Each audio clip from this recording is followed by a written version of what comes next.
ये मंत्र पाठ। ओम सहनाववतु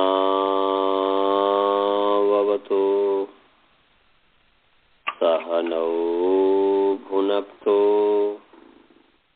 सह वीर्यं करवावहै तेजस्विनावधीतमस्तु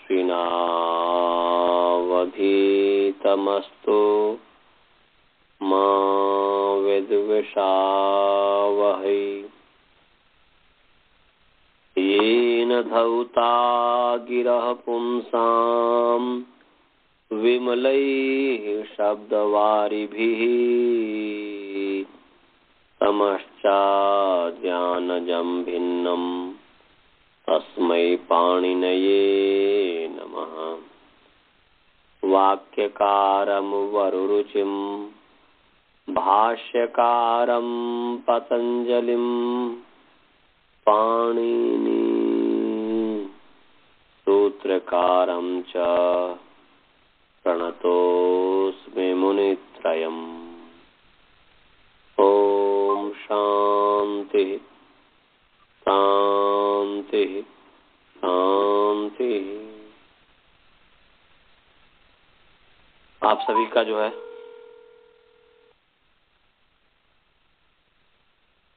प्रथमावृत्ति कक्षा में स्वागत है। परम पिता परमेश्वर की असीम अनुकंपा से, असीम कृपा से हम सभी व्याकरण पढ़ रहे हैं और प्रथमावृत्ति का कंगतिच सूत्र पढ़ रहे हैं और उसमें चितवान की सिद्धि कर रहे हैं। भगवान की ही कृपा से कर रहे हैं। हर चीज में भगवान को जोड़ना। तो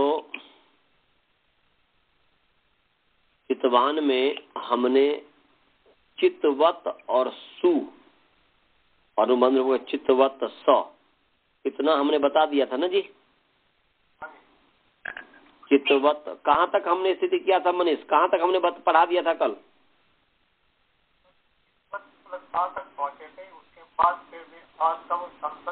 ठीक है।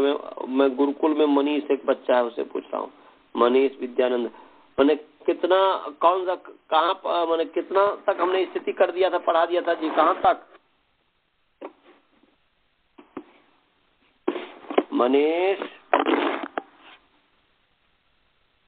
बस मैंने पढ़ाया, मेरे ऊपर ही समर्पित आप लोगों ने कर दिया।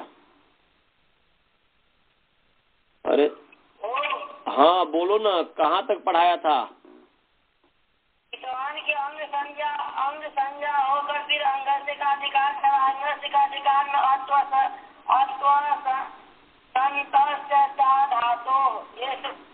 हाँ ये पढ़ा रहा था, ये पढ़ाऊंगा। चितवान नहीं, चितवत सु, चितवत स। तो अत्व संत से चा धातु 6 4 14 नंबर सूत्र है, निकालिए। 6 4 14 नंबर सूत्र है अत्व संत से चा धातु। वसुधा बहन जी निकाल लीजिए, निकाल ली। आज वो जुड़ी है कि नहीं स्वाति बहन जी? अभी अच्छा सूत्र जुड़ गई। नमस्ते नमस्ते जी। निकाल लीजिए आप, निकाल लीजिए। निकाल लिया आपने? हाँ जी, आपने कल ही बताया था, निकाल लो। हाँ, अत्व संतस्य चा धातु। अभी पूरी एकाग्रता अर्थ जो मैं कहूंगा उस पर करेंगे, अच्छे से आएगा। अत्व संतस्य जो है, हाँ जी, हाँ बोलिए।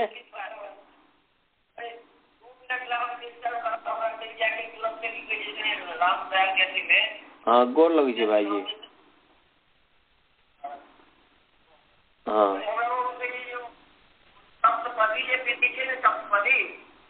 हाँ सप्तपदी जी।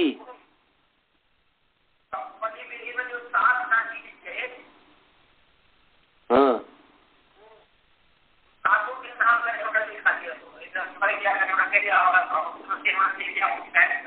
हाँ मैंने सातों के की नाम लिखा दिया।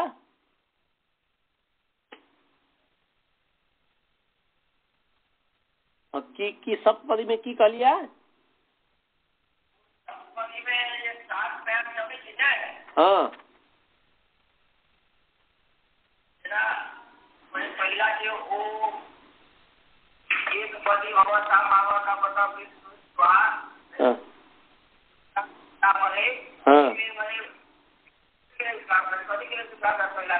पहला में अन्न के ले ले ईश कहे अन्न के ईशे एक पदी भवा। दोसर में ऊर्जा के लेल रायस्पोष धन के पुष्टि के लेल। जो धन है उसको रक्षा करने के लिए, जो पहले आपने ई से मांगा था, पहला अन्न जो पहले मांगा, अन्न जब हुआ तो अन्न के साथ साथ ऊर्जा भी तो होना चाहिए ना। अब वो और तीसरा में है रायस्पोष। राय कहते हैं धन को पुष्ट करने के लिए तीसरा पैर बढ़ाते हैं विवाह में। मयोभव माने सुख के लिए, मयोभव माने सुख को उत्पन्न करने के लिए, भव कहते हैं उत्पन्न करने को, भू माने उत्पन्न होना, भू सत्तायाम उत्पन्न अर्थ में यहाँ पर है। मय माने सुखम, भव माने उत्पन्न, माने मय को सुख करने के लिए, माने सुख की उत्पत्ति के लिए, सुख के लिए, संतान के लिए, प्रकृष्ट रूप से। पुत्र बने प्रजा कहते हैं, प्रकृष्ट रूपे न जायते या सा प्रजा, जो अच्छी तरीके से जिसको पैदा किया जाए, जो उत्पन्न होता है, उसका नाम प्रजा है, उसका नाम संतान है। ये नहीं कि बस वैसे प्रजा। और वह ऋतु अनुकूल हमारा जीवन हो, ऋतु से विपरीत जो 6 ऋतुएं हैं उसके अनुकूल हमारा जीवन। इसे आयुर्वेद झलकता है कि हम जब आयुर्वेद जब पढ़ेंगे तभी हम ऋतु के अनुकूल अपने जीवन को बना सकते हैं। क्योंकि जब भी ऋतु परिवर्तन होता है, तो ऋतु जब परिवर्तित होता है तो रोग, यदि जिस व्यक्ति का शरीर स्ट्रांग न हो तो उसको रोग आ जाता है। तो जब वह ऋतु के अनुकूल भोजन करेगा, ऋतु के अनुकूल जब चलेगा, तभी जो है उसका शरीर स्वस्थ रहेगा और 100 वर्ष तक जिंदा रहेगा एटलीस्ट। सखा माने मित्र, माने पति पत्नी दोनों एक दूसरे की माने सखा के रूप में हो। सखा हम आज से दोनों, माने सखा का मतलब होता है समान कथन हो जिसका, यहाँ प्रकथने। सखा में सखा में समान को स्वभाव हो गया, माने समान खा माने कथन, जिसका समान कथन हो वही सा। यदि मेरा अलग कथन है, आपका अलग कथन है, तो सखा नहीं बने। हमारा और आपका दोनों का जब एक ही वचन होगा, एक ही कथन होगा, तो हम सखा कहलाएंगे। तो पति पत्नी में ये होना चाहिए, पति पत्नी में ये होना चाहिए, ये नहीं होना चाहिए कि जो है पति कुछ कहे और पत्नी कुछ हो, ऐसा नहीं है। पत्नी कुछ कहे और पति कुछ हो, दोनों का विचार अच्छे कार्य में, उत्तम कार्य में एक ही वचन होना चाहिए। जब गलत हो तो गलत में तो एक दूसरे का न माने, कोई भी हो, वही नहीं। ये तो माता पिता भी यदि गलत बात, गलत उपदेश करे तो हमें ये कहना चाहिए कि माँ तुम्हारी जो है बुरी बात है उसको तो मैं नहीं मानूंगा, तुम्हारे पिताजी आपके जो बुरे चीज है उसको तो मैं नहीं मानूंगा, परंतु मेरा कर्तव्य आपकी सेवा करना। इससे हमें यही देखना है। हमें जैसे कि इस पर हमें एक याद आ गया कि अभी होलिका दहन था, तो हिरण्यकश्यप जो है, हिरण्यकश्यप के जो बेटा जो था प्रहलाद था। अब हिरण्यकश्यप जो है, प्रहलाद जो है ईश्वर का भक्त था, तो ईश्वर का भक्त था और पिताजी जो है ईश्वर के विरोधी थे, वो नास्तिक थे, बोलते ईश्वर कुछ भी नहीं होता है। तो इसीलिए जो है वहां पर वो ईश्वर के भक्त थे, ईश्वर के सहारे थे, ईश्वर के प्रति समर्पित थे, उनका समर्पण था ईश्वर के प्रति। तो यहाँ पर जो है इससे भी ये समझना चाहिए कि देखिए कितना भी उसके हिरण्यकश्यप ने उसको बताया, प्रताड़ना किया, कुछ भी किया, परंतु उनके बुरी बातों को प्रहलाद ने नहीं माना। उनका सम्मान किया, करता रहा, पर उनके बुरी बातों को नहीं माना। वह ईश्वर की भक्ति ही रहा, ईश्वर की उपासना ही करता रहा। तो इससे भी यही सीखा जाता है कि माता पिता की बुरी बात हो उसको न माने, माता पिता के अच्छे बातों को माने, एक बात। दूसरी बात, जैसे प्रहलाद ईश्वर भक्त था, ईश्वर भक्त वो थे इसलिए कठिन से कठिन परिस्थिति का भी उन्होंने सामना किया, ऐसे ही जो भी ईश्वर भक्त होता है वो अभी कठिन से कठिन परिस्थिति का सामना करके सफल हो जाता है। तो यहाँ पर जो है सखे सप्तपदी भव, सखा के लिए सप्तपदी होना चाहिए। 7वां पैर है, पति पत्नी यदि सखा नहीं है तो फिर वह घर नहीं चलता है। तो ये है। और कोई प्रश्न?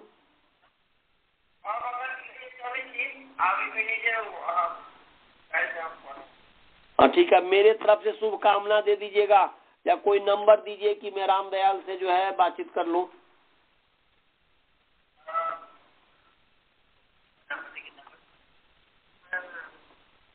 यदि है तो दे दीजिए, नहीं तो कोई बात नहीं।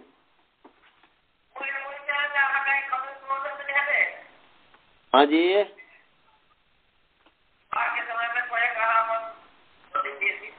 अब आप फोन कीजिएगा, उस समय में यदि जगह हुआ रहूंगा, उस समय यदि रहूंगा तो फिर मैं कर दूंगा, प्रवचन कर दूंगा, कोई ऐसी बात।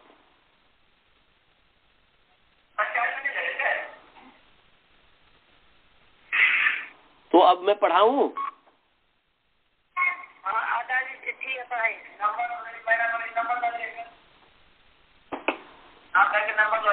बोलिए बोलिए नंबर।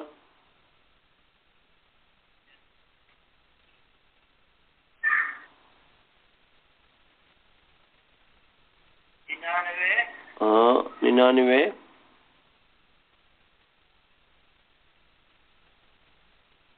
बोलिए। चलिए बाद में कीजिएगा, कोई बात नहीं है, आपका फोन रहेगा ही ना। अभी जो मैं पढ़ाता हूँ, पढ़ाने में सब फिर जो है ना 9-17 हो गया।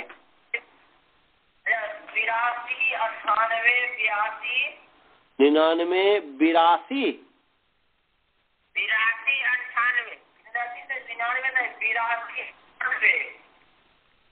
अब आगे अभी नहीं समझ में आ रहा, छोड़िए, कोई बात नहीं, अभी रहने दीजिए, अभी मुझे पढ़ाने दीजिए, अभी पढ़ाने दीजिए मुझे। चित्तवत स, इस स्थिति में आइए। चित्तवत स है, इस स्थिति में अत्व संतच्चा धातु। चित्तवत स को मान करके चित्तवत की अंग संज्ञा है, यस्मात् प्रत्यय विधि प्रत्यंगम से और अंग से तो जो है कि अत्व माने अंग संज्ञा है, अंग संज्ञा होने से अंग से का अधिकार चला, और अंग से का अधिकार में अत्व संतच्चा धातु लगा है। तो अत्व संतच्चा धातु का मैं कर रहा था। अत्व संत से जो है अकारांत पुंलिंग अत्व संत शब्द षष्ठी विभक्ति एक वचन है, च अव्यय पद है, अधातु उकारांत पुंलिंग अधातु शब्द षष्ठी विभक्ति एक वचन है। मैंने कहा था अत्व संत से अतुश्च अस्च सह दंती सहलम, अतुश्च अस्च इति अत्वसौ, ये इको ने ची लग गया है, ऊ को वह हो गया तो अत्वसौ हो गया। फिर अत्वसौ अंतौ यस्य स अत्वसंतः, अतु और अस अंतावयव हैं जिसके, जिसके अंत अवयव अतु और अस हैं उसको अत्वसंत कहते। तो जैसे यहाँ पर चित्तवत तक्तवतु, तो ची से एक तवतु प्रत्यय अतु था अंतावयव, यहाँ पर ऊ का लोप हो गया। इसका मतलब क्या हुआ, अभी तो अतु अंतावयव है ही, तो अतु अंतावयव है जिसके। तो चित्तवत में जो ची धातु से तक्तवतु प्रत्यय किए थे, तवतु प्रत्यय किए, तो तवतु में क का लोप हो गया, तो क की संज्ञा हुई लशक्वत से, और ऊ की तवतु, तू की सत्तु में ऊ की संज्ञा उपदेश जन्मास्कृत से, तो तवत बचा। पर जो तवत जो है वह तो अतु अंत वाला ही हुआ ना चित्तवत जी, तो अत्वंत हो गया चित्तवत। अभी को समझ में आया जी? बाल बोधी समझ में आया? ये अत्व चित्तवत क्या है, किस अंत वाला है?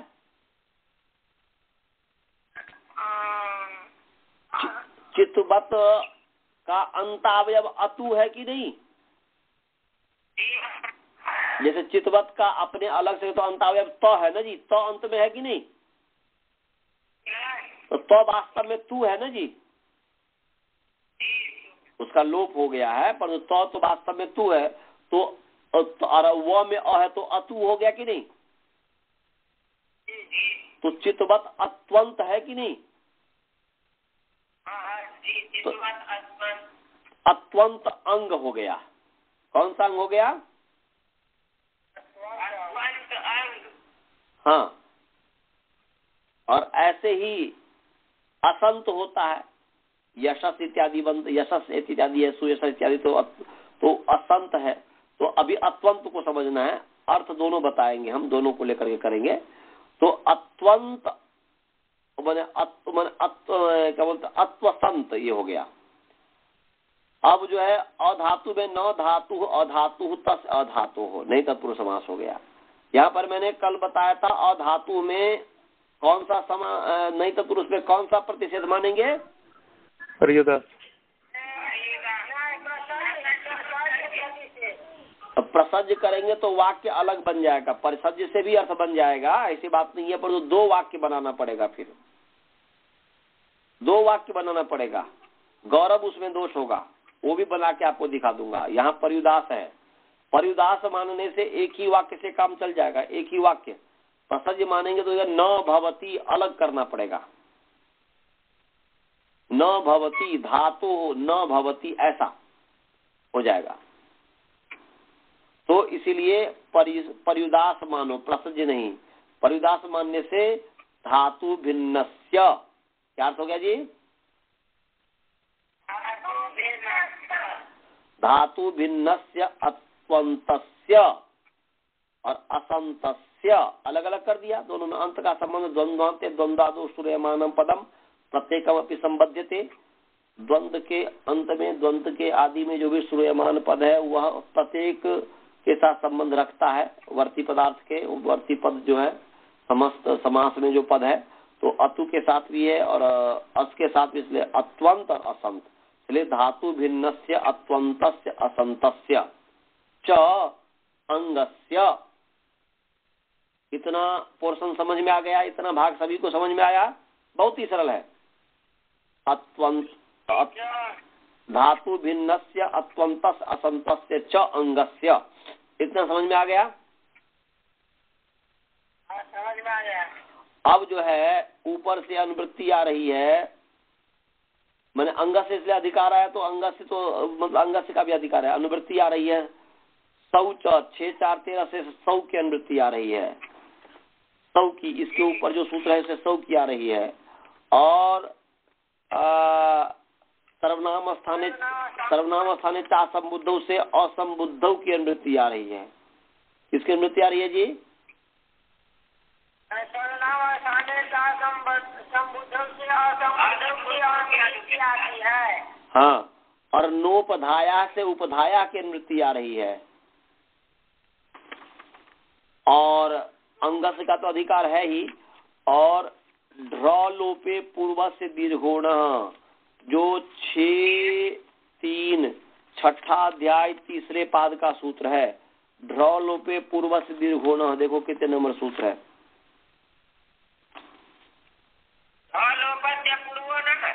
ड्रॉ लोपे पूर्व से दीर्घोण, ये 6-3 110 नंबर सूत्र है।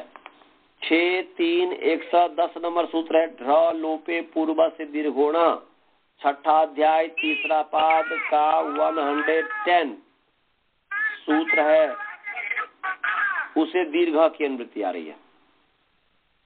समझ गए? 6-3 110 से दीर्घ की अनुवृत्ति आ रही है।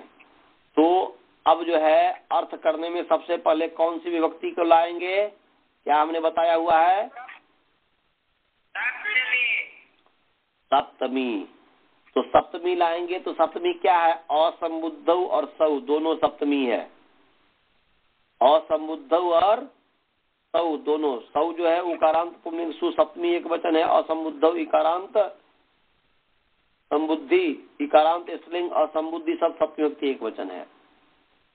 तो असंबुद्धि का अर्थ है न संबुद्धि असंबुद्धि, न संबुद्धि असंबुद्धि, तस्मिन तस्याम असंबुद्धौ, न संबुद्धि असंबुद्धि तस्याम असंबुद्धौ, संबुद्धि में बुध से एक 3 प्रत्यय हुआ, ऐसे स्त्रीलिंग बोला।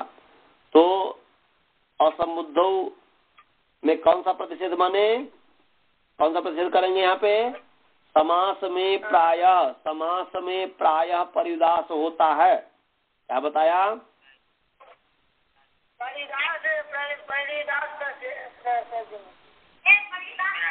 पर्युदास प्रतिषेध होगा, प्रसज नहीं होगा। पर्युदास का मतलब होता है कि तदभिन्न तत्सदृश का ग्रहण होता है। ये मैंने पढ़ाया हुआ है, श्लोक याद कर लो, उस पर विचार करो, नहीं आएगा तो मैंने बता दूंगा। हाँ, तो द्वौ नयो समाख्यातो पर्युदास प्रसज्य को पर्युदास सदृगा ही प्रसज्यस्तु निषेध की प्राधान्यम तो विधर्यत्र प्रतिषेध या प्रधानता पर्युदास सब विजय पर्युदास विद्येय और क्या है जी है उत्तर हाँ यत्रोत्तर पदे नहीं, ठीक है। इसमें जो है पर्युदास में होता है और उसमें तो केवल निषेध होता है। प्राधान्यम तो और दूसरा क्या है?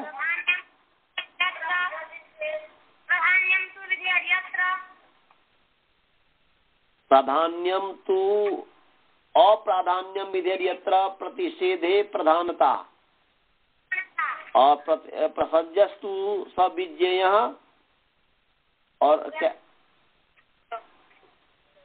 प्रसज्यस्तु सविज्ञेय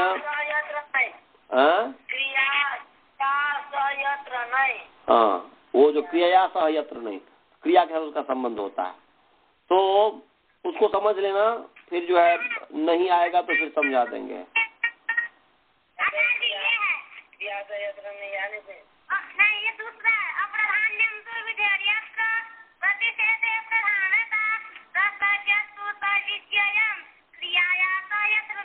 ठीक है, चलिए, ठीक आप बोले। मैंने अप्राधान्यम न करके मैं बता दिया कि प्राधान्यम तू विधेय यत्र कर दिया था ना। प्राधान्यम अब ने ये प्राधान्य नहीं है, अप्राधान्यम होगा। ठीक आपने कहा, धन्यवाद। तो ये जो है उसको समझ लेना, नहीं समझ में आएगा तो समझा दूंगा, समझाया हुआ हूँ, चिंतन करना। तो संबुद्धि भिन्ने क्या अर्थ हो गया जी? संबुद्धि भिन्ने, ये अर्थ हो गया। संबुद्धि भिन्ने सौ परतः सप्तमी समझो, अभी लिखो मत, अभी लिखो मत, पहले समझो। मैं अभी लिखा नहीं रहा हूँ, अभी मैं समझा रहा हूँ। मैं बोल रहा हूँ कि असंबुद्धौ में पर्युदास मानोगे तो क्या हो जाएगा? संबुद्धि भिन्न, सप्तमी का संबुद्धि भिन्ने। असंबुद्धौ का हो जाएगा सप्तमी पर्युदास में संबुद्धि भिन्ने। क्या अर्थ हो गया?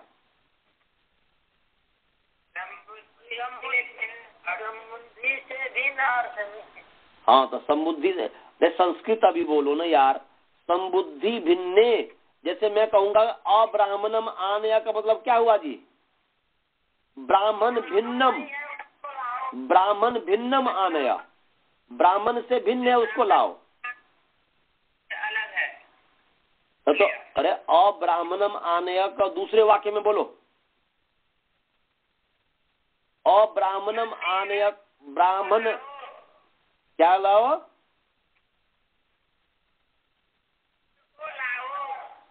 किसको लाओ?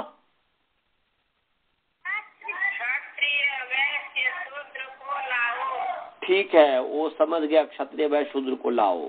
परंतु आप इसको शब्द में जो बोलोगे अब्राह्मणम का, फिर वाक्य में बनाओ, उसका व्याख्या करो तो देखा ब्राह्मण भिन्नम आनय। अब्राह्मणम आनय का अर्थ हुआ ब्राह्मण भिन्नम आनय। क्या अर्थ हुआ जी?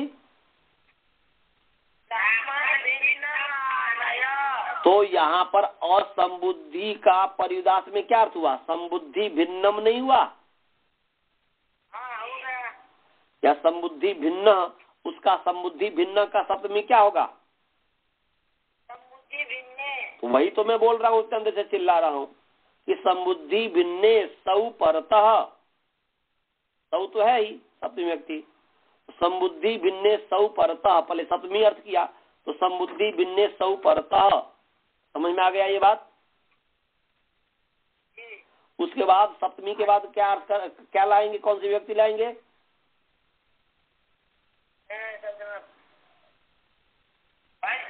तो पंचमी यहाँ पे है ही नहीं, पंचमी को हटाओ तो षष्ठी यहाँ पर है। तो षष्ठी यहाँ पर देखो अत्व तस्य में भी है और धातु में भी है। तो अधातु का हमने बता दिया था कि धातु भिन्नस्य, ये हो गया धातु भिन्न से, ये अर्थ हो गया। अब जो है साथ साथ जो है अधातु, ये विशेषण है। अधातु क्या है जी? विशेषण है। किसका?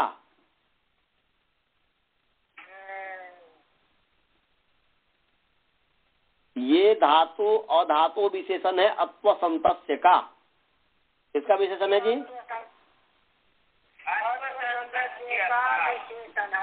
तो अर्थ हुआ धातु भिन्नस्य अत्वंतस्य असंतस्य, माने धातु भिन्न अत्वंत और असंत, धातु भिन्न अत्वंत और असंत अंग। तो यहाँ पर देखिए ये अत्वंतस असंतस ये विशेषण है किसका? अंगस्य का। या ऐसा कि ये अधातु भी अंग का ही विशेषण बना दो, ऐसा अंग का ही दो। अधातु और अत्वसंतस दोनों विशेषण है अंग का। तो अर्थ हो गया धातु भिन्नस्य अंगस्य, मतलब धातु भिन्न जो अंग। तो बताओ चितवत धातु है क्या? चितवत धातु है? तो धातु भिन्न अंग हो गया कि नहीं? चितवत धातु भिन्न अंग हुआ ना। तो धातु भिन्नस्य, और ये अत्वंत है ना, चितवत अत्वंत है कि नहीं? चितवत अतु अंतावय बला है कि नहीं? तो ये धातु भिन्न भी है और अत्वंत भी है। तो धातु भिन्न और अत्वंत, धातु भिन्न अत्वंत अंग, धातु भिन्न अत्वंत अंग। अंग जो है धातु भिन्न और अत्वंत अंग है। तो धातु भिन्न, तो यहाँ पर ये बताओ अत्वंत अधातु में जो षष्ठी है उस षष्ठी का संबंध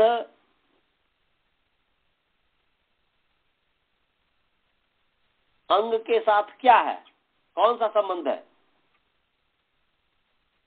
सामने चितवत रखो और सु है तो चितवत अंग है और धातु भिन्न भी है। तो अधातु में जो षष्ठी है उसका चितवत जो अंग है उसके साथ क्या संबंध है? स्वरूप संबंध है। वेरी नाइस, स्वरूप संबंध है। बार बार बता दिया हो तो अब समझ में आ जाना चाहिए, स्वरूप संबंध है। इसलिए धातु, तो धातु भिन्न से हो गया। अब अत्वंतस्य और असंतस्य, अत्वंत है चितवत और अंग है चितवत। तो अत्वंत का चितवत के साथ कौन सा संबंध है?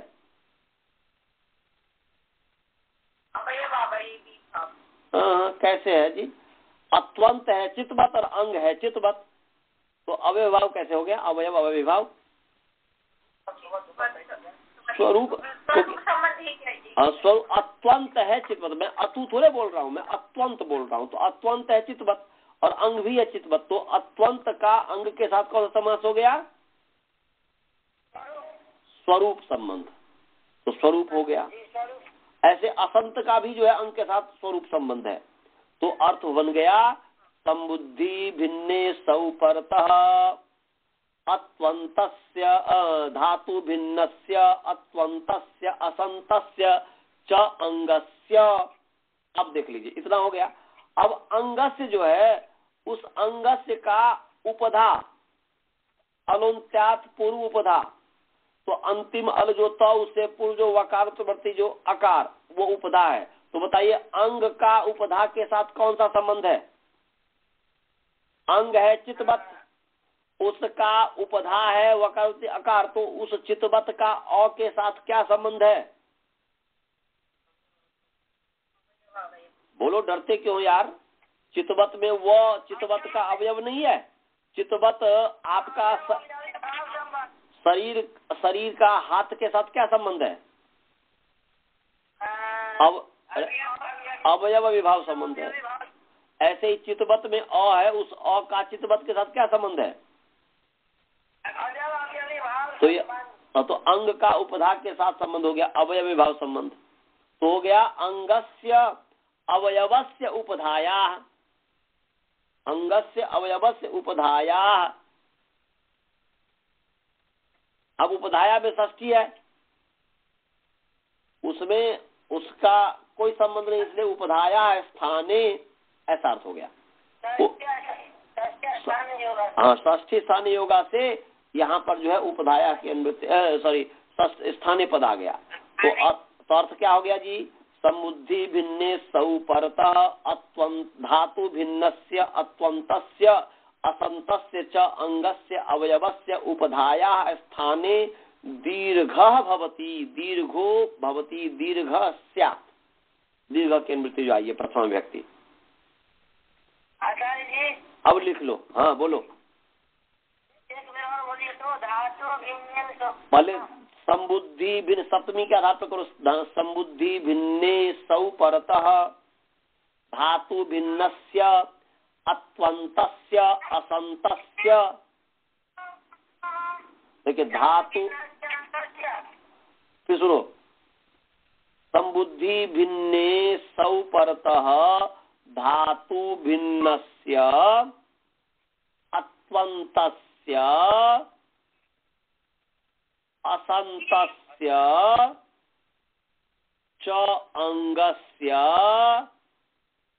अवयवस्य उपधायाः स्थाने दीर्घो भवति।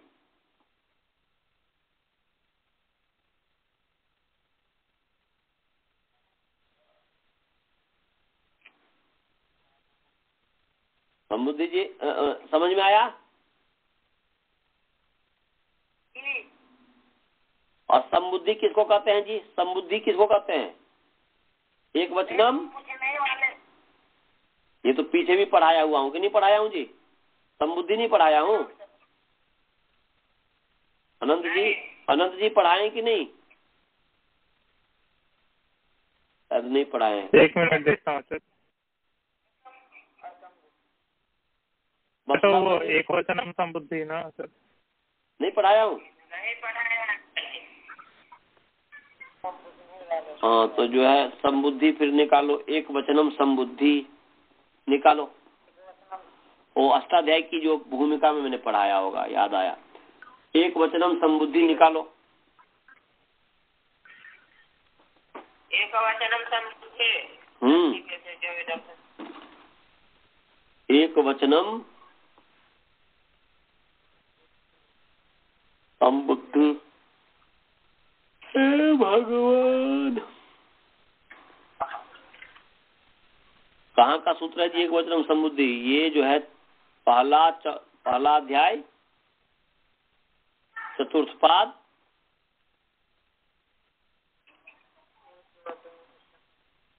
पहला अध्याय चतुर्थ पाद का कितने नंबर सूत्र है?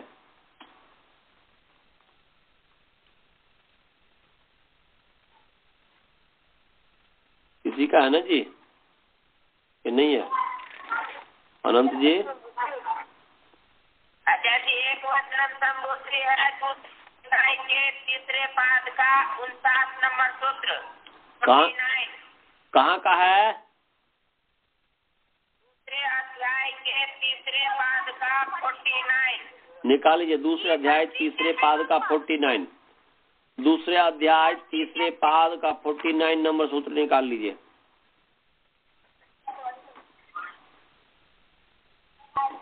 एक वचनम संबुद्धि 2-3-49, दूसरे अध्याय तीसरे पाद का 49 नंबर 49 नंबर सूत्र निकाल लीजिए। निकाल लिए सभी? हाँ तो एक वचनम संबुद्धि ही, एक वचनम अकारांत नपुंसक लिंग एक वचन शब्द, प्रथमा विभक्ति एक वचन जी।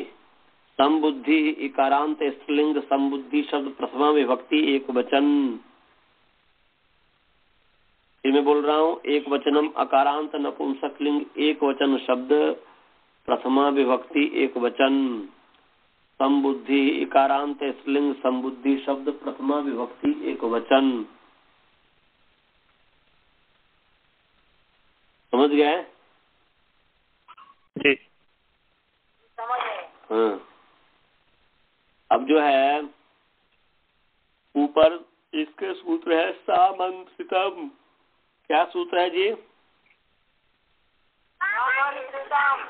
उससे आमंत्रितम की अनुवृत्ति ले आइए।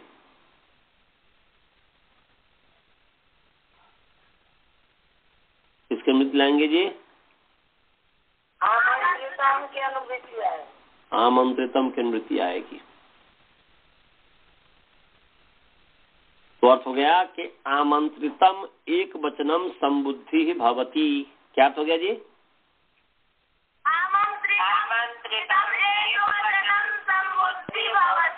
बस अर्थ बन गया कि आमंत्रितम एक वचनम संबुद्धि भवती। सभी को अर्थ समझ में आया जी? आ गया सर जी। वसुधामन जी कुछ पूछ रही है। क्या पूछ रही है आप? आमंत्रितम इत्युक्ते जी। हाँ, अब क्या है वो तो बाद में बताऊंगा। पहले जो मैंने बताया सूत्र के स्वारस्य से मैंने अर्थ किया, वो समझ में आ गया? समझ में आ गया जी। हाँ। आमंत्रितम एक वचनम संबुद्धि भवती, माने संबुद्धि संजकम भवती। आमंत्रितम एक वचनम संबुद्धि संजकम भवती। तो प्रश्न हुआ कि आमंत्रित किसको कहते हैं जी? प्रश्न ये कि आमंत्रित किसका नाम है? तो सामंत्रितम पढ़ लीजिए जी। सामंत्रितम 2, 3, 48 नंबर सूत्र है। 2, 3, 48।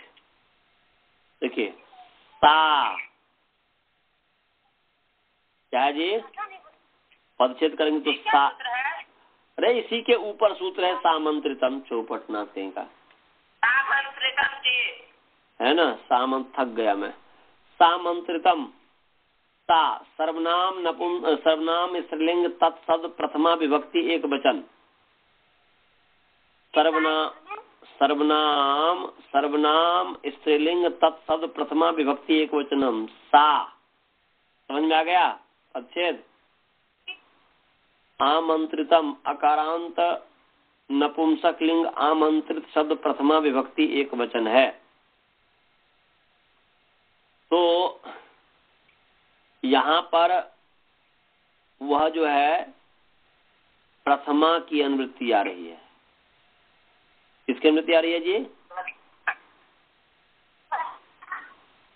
प्रातिपदिकार्थ लिंग परिमाण वचन मात्रे प्रथमा से प्रथमा की अनुवृत्ति आ रही है, और संबोधने च से संबोधने की अनुवृत्ति आ रही है।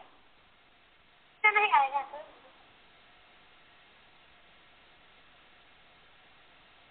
क्या बताया जी?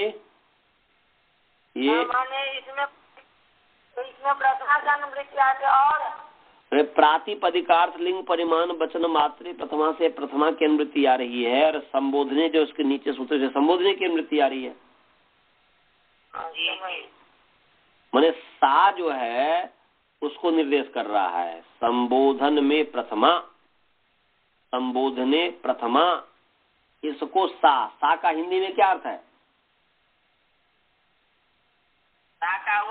वह कौन? स्त्रीलिंग है। तो इसके ऊपर में स्त्रीलिंग कौन सा शब्द है बताइए? संबोधने स्त्रीलिंग है शब्द। अरे सा, मैं बोल रहा हूँ कि सा जो यहाँ पर स्त्रीलिंग है, तो ये बताओ कि सामंत्रितम से जो ऊपर सूत्र है उसमें से ऐसा कौन सा पद है जो स्त्रीलिंग हो? संबोधने। संबोधने कैसे है जी? नपुंसक लिंग है संबोधने। मैं पूछ रहा हूँ सा सीता आगच्छति, सा आगच्छ, सीता आ रही है तो सा आगच्छति। अब वहां पर सा के बदले में का दो सा का मतलब हो गया कि मतलब श्रवण, ये थोड़े है। सा स्त्रीलिंग है तो स्त्रीलिंग को निर्देश करेगा ना जी।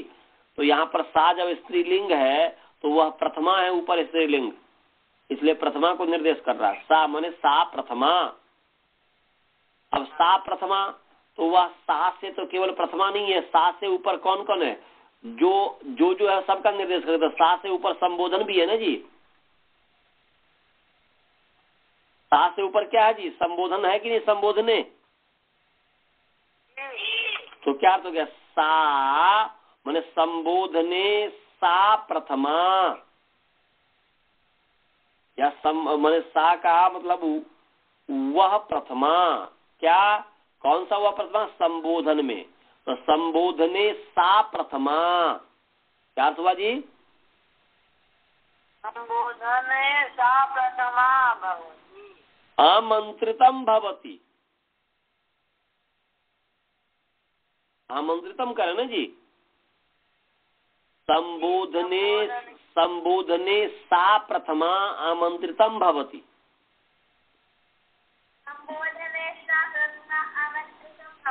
सादंती सा है तालव्य शनि, संबोधने सा प्रथमा आमंत्रितम भवति। क्या अर्थ हुआ जी,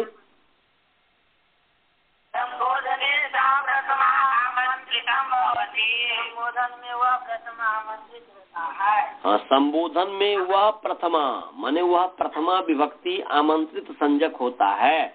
संबोधने सा प्रथमा आमंत्रित संजकम भवति। सभी को और समझ में आ गया, बसदावन जी आप समझ में आ गया, अब समझ में आ गया। हाँ, संबोधित जैसे मैं अर्थ बता रहा हूँ वही मस्तिष्क में डालिएगा। प्रथमा वृत्ति में क्या लिखा है उसको नहीं देखना। यदि आप प्रथमा वृत्ति भी उल्टाए हुए हैं तो कोई बात नहीं, उसकी उपेक्षा। जैसा मैं कह रहा हूँ उस तरीके से मस्तिष्क में डालेंगे तो याद पूरे मस्तिष्क में आ जाएगा। तो संबोधने सा प्रथमा आमंत्रितम भवति, क्या हो गया जी, संबोधने सा प्रथमा आमंत्रितम भवति। अगर संबोधन में वह प्रथमा, तो बताइए जब हे राम कहते हैं तो राम शब्द से सु लाया, या चित्तवत शब्द से सु लाया, चित्तवत शब्द से सु लाया इत्यादि। तो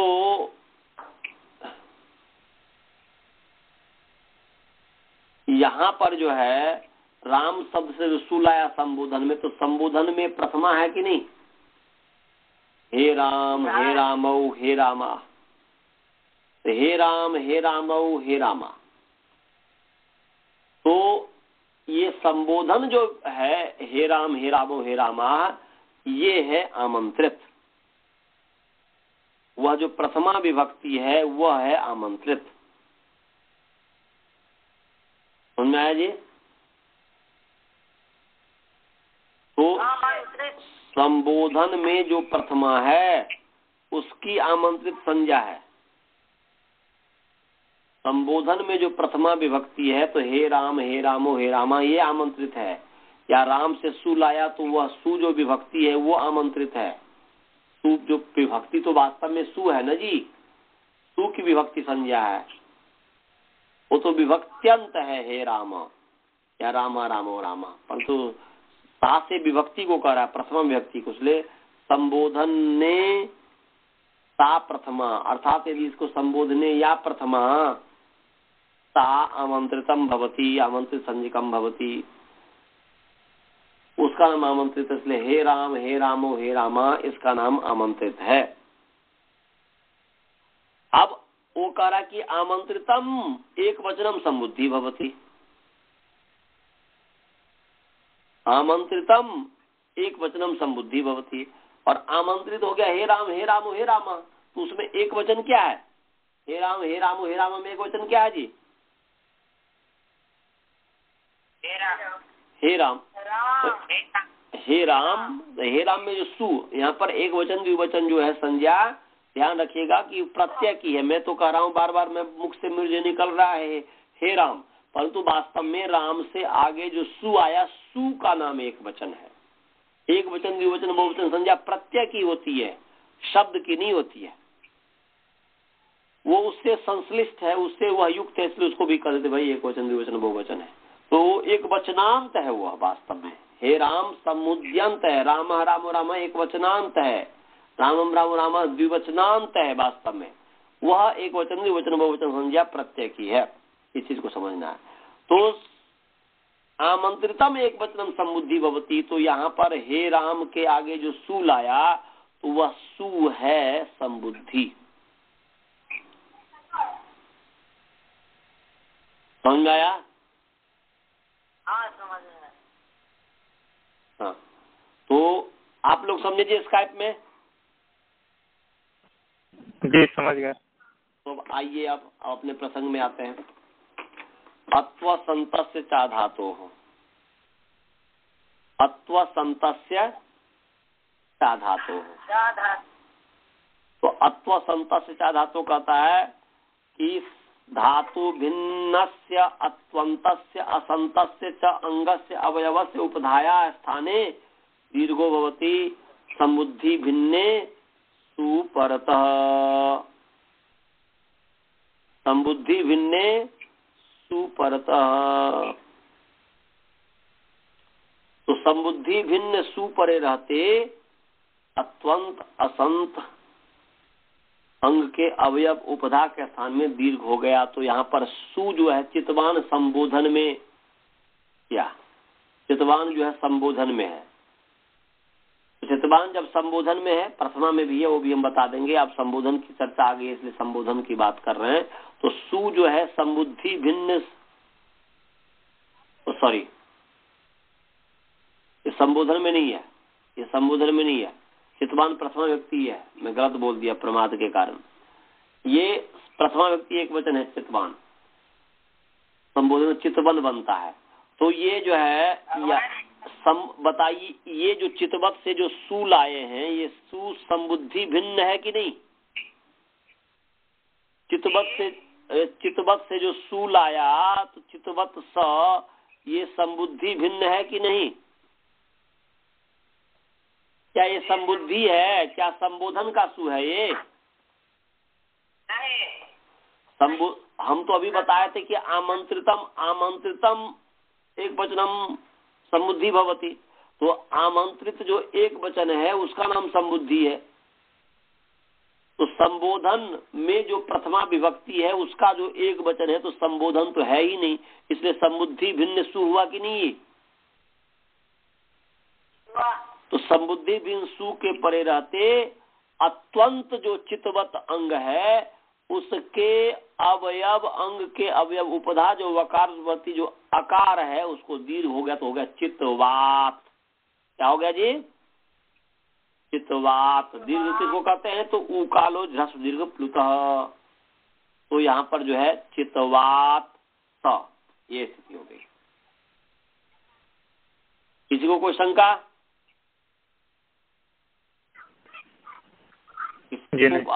अब मैं बंद कर रहा हूँ पाठ, क्योंकि आगे जो पढ़ाऊंगा तो आगे के लिए फिर समय चाहिए। उसके लिए फिर मुझे नपुंसक समझाना पड़ेगा, समझाना पड़ेगा, ये सब समझाना पड़ेगा।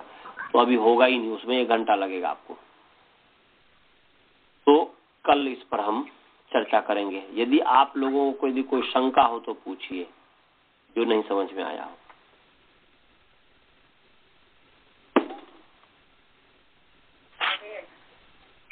स्काइप वाले को सभी को समझ में आ गया?